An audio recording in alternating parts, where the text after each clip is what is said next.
जहां हम बात करते हैं mental peace, exercise, yoga, good habit and inner growth. मैं हूं आपका होस्ट बिस्वा लिंबू और आज का एपिसोड हमारे लिए बहुत ही खास है। यह हमारा पहला एपिसोड है कमिंग हिल्स टॉक शो में और हमारे साथ जुड़ी है यहाँ की बहुत ही जानी मानी मिस नीमा तमांग, जो कि यहाँ की योगा टीचर है और हाल फिलहाल में उन्होंने बहुत ही ज़्यादा अपने योग के माध्यम से बहुत लोगों को मदद की है। तो आज उनके बारे में जानते हैं हमारे कमिंग हिल्स टॉक शो में। थैंक यू आपका कमिंग हिल्स पर आने के लिए। कमिंग हिल्स का पहला टॉक शो है, तो हम बहुत ही खुशनसीब है आपको हमारा पहला टॉक शो में हम लोग ने आपको बुलाया और आई होप आपको अच्छा लगेगा। थैंक यू मुझे कमिंग हिल्स में बुलाने के लिए और मौका देने के लिए कि मैं अपना नॉलेज को शेयर करूं, योगा से रिलेटेड, एक्यूप्रेशर से रिलेटेड, स्पिरिचुअलिटी से रिलेटेड, साइंटिफिकली मैं और स्पिरिचुअली बता सकूं लोगों को और कॉमन से कॉमन पीपल को भी मैं इजी वे में योगा सुजोग आसानी से शेयर करने का मौका दिया। कमिंग हिल्स को तहे दिल से शुक्रिया। हमारे दर्शकों को मैं कहना चाहूँगा कि जो मिस नीमा तमांग है वो योगा से बहुत ही लोगों को मदद कर चुकी है, तो हमारे साथ आज वो जुड़ी हुई है। तो हम आपसे सबसे पहले जानना चाहेंगे कि आप जो है योगा के फील्ड में आपका बैकग्राउंड कैसे रहा है, आप कितने साल से योगा कर रही है और आप किस तरीके से योगा कराते हैं?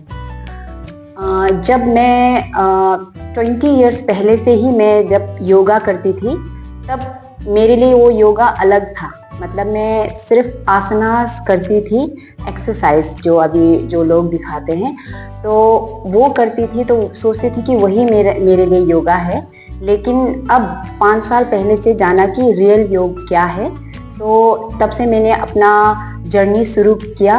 और इससे पहले मैं स्कूल में टीचर थी, नर्सरी टीचर थी और मैं वहाँ ही पढ़ाती थी 10 साल तक। वहाँ पे पढ़ाने के बाद में मैं जब दिल्ली शिफ्ट हुई, मैं किसी अपने रिश्तेदार को देख रही थी, देखभाल कर रही थी, कुछ बीमार हुआ था। तो उस समय मैं बहुत सारे बीमार लोगों से मिली, तो तब मेरे भी मन में क्लिक हुआ कि ऐसे ही लोग बीमार हो रहे हैं बिना बात पे, मतलब दारू नहीं पीते हैं, एक्सरसाइज में है तब भी लोग बीमार हो रहे हैं। इवन मैं भी छोटी मोटी चीज़ों में ही बीमार हो जाती थी। तो मैंने सोचा क्यों ना मैं अपनी इस जर्नी को आगे लेके जाऊं और मैं लोगों की सेवा में लगा दूं कि लोग क्यों बीमार होते हैं। तब मैंने अपना सोचा कि मैं योगा सीखूं और मैं कुछ प्रॉब्लम हुआ था, जैसे साइटी का प्रॉब्लम, मेरा यूट्रस का इशू भी हुआ था, I have a gall bladder remove ना, ये सारा प्रॉब्लम सॉल्व करने के लिए मैंने सोचा क्यों ना मैं एक्यूप्रेशर भी सीख लूं और योगा भी सीख लूं और लोगों को भी सिखाऊं और लोगों का हीलिंग भी करती रहूं। तो जैसे कि आप बार बार बोल रही है हीलिंग, तो आप हीलिंग किस तरीके से लोगों को करते हैं? हीलिंग मैं नेचुरल तरीके से करती हूँ। फॉर एग्जाम्पल स्पिरिचुअली हम 5 एलिमेंट्स का कंसेप्ट यूज करते हैं और वो 5 एलिमेंट्स हमारे ऑर्गन से रिलेटेड होता है और वही ऑर्गन हमारे योगा से भी रिलेटेड होता है और वही चीज़ हमारे एक्यूप्रेशर से भी रिलेटेड होता है। फॉर एग्जाम्पल, क्या मैं एग्जाम्पल दे सकती हूँ? जरूर। जैसे कि हम बुद्धिस्ट लोग 5 एलिमेंट्स यूज करते हैं, तो आप लोगों ने देखा होगा ये 5 एलिमेंट्स का फ्लैग आप लोग सब ने देखा होगा, हिमाचल में देखा होगा, उत्तराखंड में देखा होगा, अरुणाचल प्रदेश में देखा होगा। Most of the Buddhist they are using this flags. लेकिन ये फ्लैग जो है ये साधारण सा फ्लैग नहीं है, ये फ्लैग एक्चुअली हमारे ऑर्गन से रिलेटेड है। लाइक अभी आप इस रेड फ्लैग को देखिए, ठीक है, ये रेड फ्लैग जो है आपका स्पिरिचुअली एक रेड फ्लैग नजर आ रहा है, लेकिन साइंटिफिकली ये आपका हार्ट से, स्मॉल इंटेस्टाइन से रिलेटेड है, सेंस ऑर्गन में आपका टंग से रिलेटेड है और वही चीज हमारे टिश्यू ब्लड वेसल से रिलेटेड है और आपका टेस्ट, आपका जो डायरेक्शन, सीजन, फ्लूइड, जो आपका जो इमोशनल चीज है ना वो भी उसी से रिलेटेड है। तो ये साइंटिफिक वे में भी हो गया और स्पिरिचुअल वे में भी हो गया। तो इसी को मैं बैलेंस करने की कोशिश करती हूँ।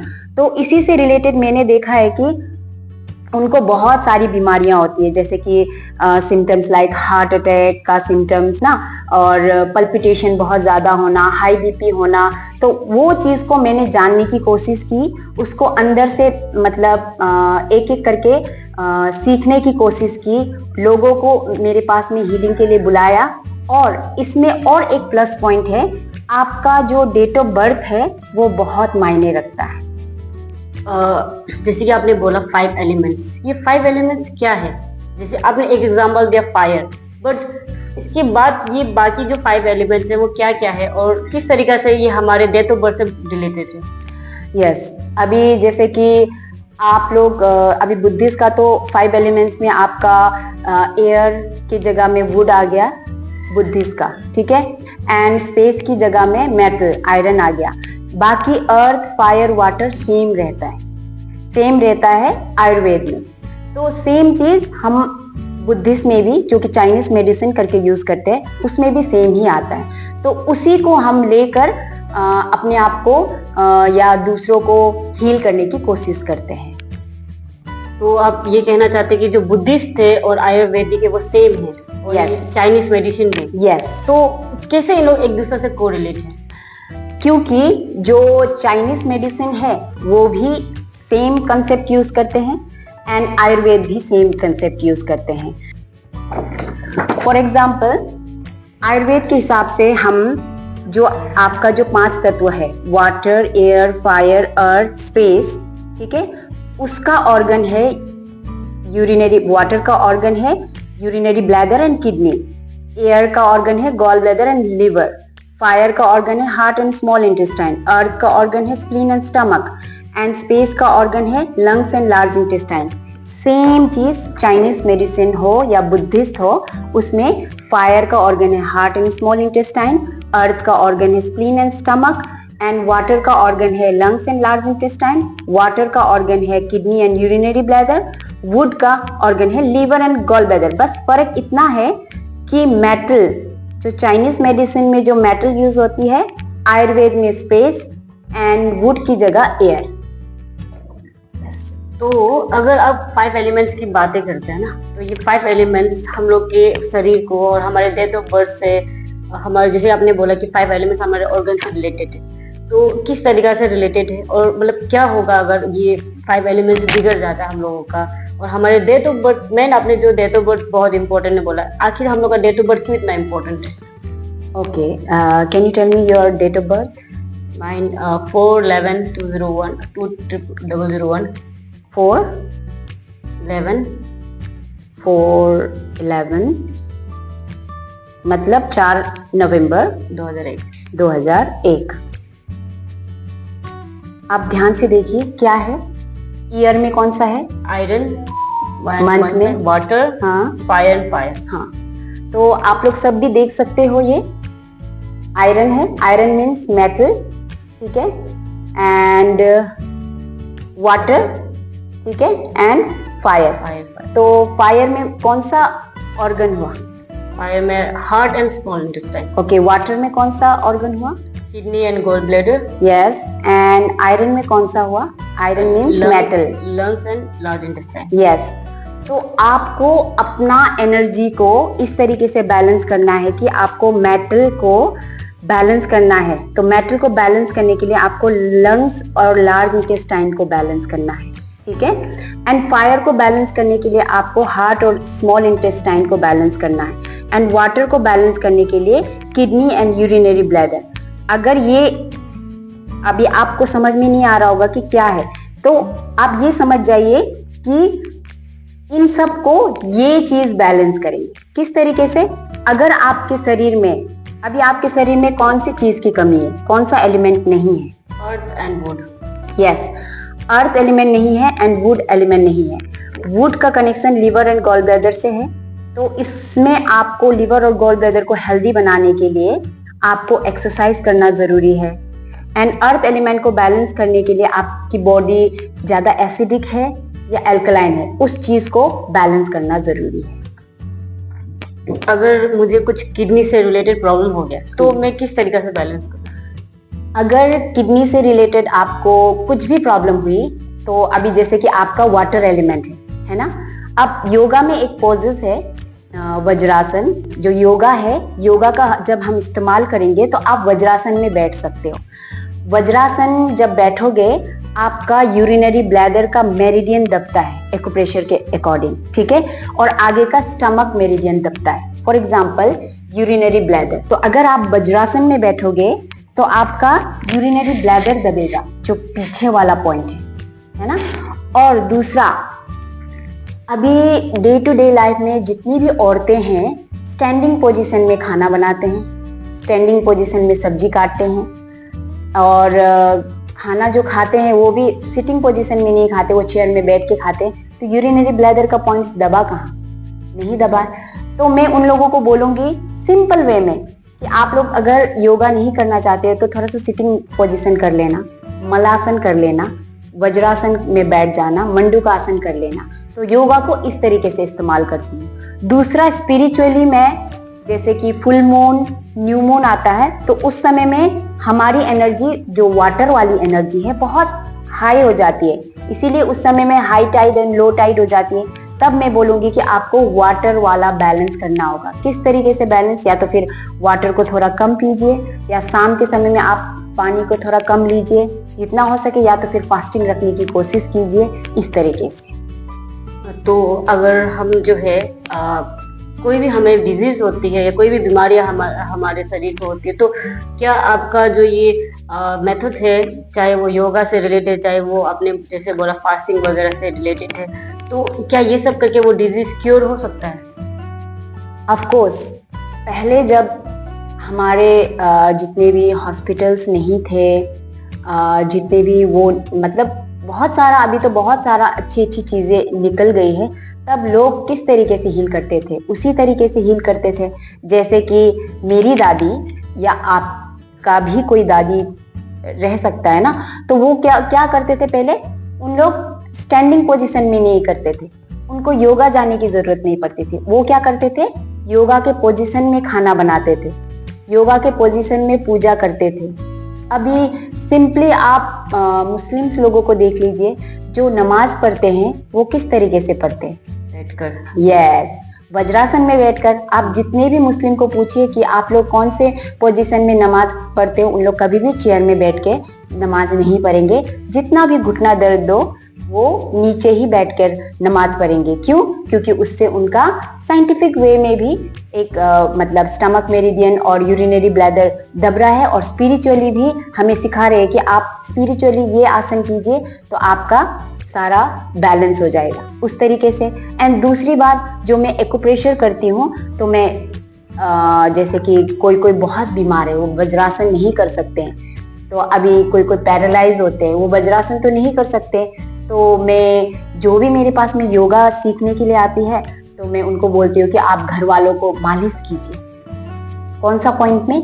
वज्रासन का जो स्टमक मेरिडियन वाला पॉइंट है उसमें दबाइए, आप यूरिनरी ब्लैडर में दबाइए। तो इससे बहुत सारा इम्प्रूवमेंट हुआ, और मैं भी उसी तरीके का हीलिंग करती हूँ। जैसे कि आपने बताया, जो मेरे डेट ऑफ बर्थ से देख के आपने बताया, मेरे पास एलिमेंट्स है, 5 एलिमेंट्स में से कुछ भी एलिमेंट्स मेरे पास है। बहुत सारे ऐसे लोग हैं जिनको अपना डेट ऑफ बर्थ नहीं पता और बहुत पीड़ा है, उन लोगों को बहुत बीमार है वो लोग, तो उसको आप कैसे क्योर करेंगी? मैं सुजोग के द्वारा क्योर करती हूँ। सुजोग भी एक एक्यूप्रेशर का ही पॉइंट है, जो कि 5 एलिमेंट से रिलेटेड है। फॉर एग्जाम्पल, जो सुजोग एक कोरियन वर्ड है, सु मीन्स हैंड एंड जोग मीन्स फीट, तो उसके द्वारा मुझे पता चल जाता है कि आपको कौन से ऑर्गन में तकलीफ है। फॉर एग्जाम्पल, पिक्चर दिखा सकती हूँ ना, तो ये जो पिक्चर है, एक एक पॉइंट आप देख सकते हो, दिखाई दे रहा है ना, ये सारा एक्यूप्रेशर का पॉइंट है उसमें सुजोग में। जिस तरीके से अभी मैंने आपको स्टमक मेरिडियन का दिखाया था, सेम स्टमक मेरिडियन का आपके उंगलियों में है, उंगलियों में स्टमक मेरिडियन यहाँ पे है, ठीक है। सेम जैसे आपका फायर एलिमेंट भी था, तो फायर एलिमेंट का कनेक्शन आपके हार्ट मेरिडियन में है, तो हार्ट मेरिडियन का, ठीक है। एंड यहाँ पे ट्रिपल वार्मर का, फिर लंग्स मेरिडियन का, फिर लिवर का, फिर स्मॉल इंटेस्टाइन का, पैरों में भी सेम होता है। तो मैं, अगर आपका डेट ऑफ बर्थ नहीं है तो भी मैं दबा के मैं बता सकती हूँ कि आपको गॉल ब्लैडर में प्रॉब्लम है या लीवर में प्रॉब्लम है, इस तरीके से। लेकिन उसके लिए बहुत थोड़ा सा कंसंट्रेशन की बहुत ज़रूरत पड़ती है, इसीलिए मैं मेडिटेशन भी बहुत करती हूँ, ताकि मैं उनका जो बीमार है कॉन्शियसली जान सकूँ। तो आपको बिना मतलब डेट ऑफ बर्थ से भी आपको पता चल जाता है कि वो हाथों को दबाकर पता चल जाता है कि उसको क्या बीमार है? यस। तो जैसे कि आपने बहुत सारे लोग को क्योर किया है और शायद हमारे लोकेलिटी में भी बहुत सारे लोग होंगे, तो क्या आप हमारे दर्शकों का एग्जांपल दे सकते हैं कि कौन है और किस तरीके से आपने उनको हील किया है? बहुत सारे लोग आए हैं, बहुत सारे लोग हील भी नहीं हुए हैं, लेकिन मोस्ट ऑफ द पीपल जो मेरे कंसेप्ट को समझ में आया, क्योंकि मेरा कंसेप्ट में सिर्फ योगा नहीं होता है, मेरे कंसेप्ट में सिर्फ सुजोग नहीं होती है, मेरे कंसेप्ट में फूड भी होता है, क्योंकि अर्थ का कनेक्शन फूड से है ना। तो जो एयर का कनेक्शन एक्सरसाइज से है ना, और जो स्पेस का कनेक्शन फास्टिंग से है ना। तो उसको सारा मिलाकर मैं चलती हूँ। जिन्होंने पूरा मेरा 5 एलिमेंट्स का कंसेप्ट को समझा है वो बहुत आसानी से हील हुए हैं। इवन डॉक्टर लोग भी सरप्राइज्ड है। फॉर एग्जांपल 3 जनों से एक असिंका भैया आए थे, उनको ब्रेन में थोड़ी सी स्ट्रोक भी लगा हुआ था और ब्रेन में ब्लड क्लॉट हो गई थी। तो उनको मैंने 27 डेज ये सुजोग थेरेपी की, एक्यूप्रेशर किया, उसको योगा भी सिखाया एंड स्पिरिचुअली मैंने फास्टिंग भी रखने दिया। तो इसमें सारा चीज़ इस्तेमाल हुआ, योगा इस्तेमाल हुआ, उनका जो एलिमेंट्स चेक किया, लकीली उनका डेट ऑफ बर्थ मालूम था, तो एलिमेंट्स चेक किया तो उनका फायर एलिमेंट बहुत ज़्यादा था। तो मैंने उनका बीपी को कम करने की कोशिश की। उनको नींद नहीं आती थी, उनको नींद आने के लिए मैंने एक्यूप्रेशर और मसाज, ऑयल मसाज किया। एंड देन उनका जो फूड हैबिट्स है उनको टोटली चेंज किया, तब जाकर वो विदिन 27 डेज बहुत अच्छे से ठीक हो गए। उनका मतलब आँख पूरा बंद था, वो भी ठीक हो गया। तो इनको मैंने हील किया था और लकीली वो बहुत अच्छे तरीके से हील हो गए हैं और अभी वो बहुत फॉलो करते हैं। जैसे स्पिरिचुअल कब फास्टिंग है, कब नहीं है, पूछते हैं मुझे, और प्राणायाम करते हैं, योगा कुछ कुछ जैसे मलासन, वज्रासन, इजी वाला आसन करते हैं, हमेशा करते हैं। तो यहाँ हमारा पहला एपिसोड खत्म होता है, जहाँ हमने नीमा तमांग जी से योग के बारे में सीखा। अब हम अगले एपिसोड में उनसे सुजोग के बारे में सीखेंगे और उनसे एक छोटा सा डेमोन्स्ट्रेशन देखेंगे सुजोग और योग का। और उनका जो है हाल फिलहाल में हरपुंग में छोटा सा योगा क्लासेस चल रहा है और उनका भी छोटा सा फुटेज आपको हम लोग शेयर करेंगे। धन्यवाद।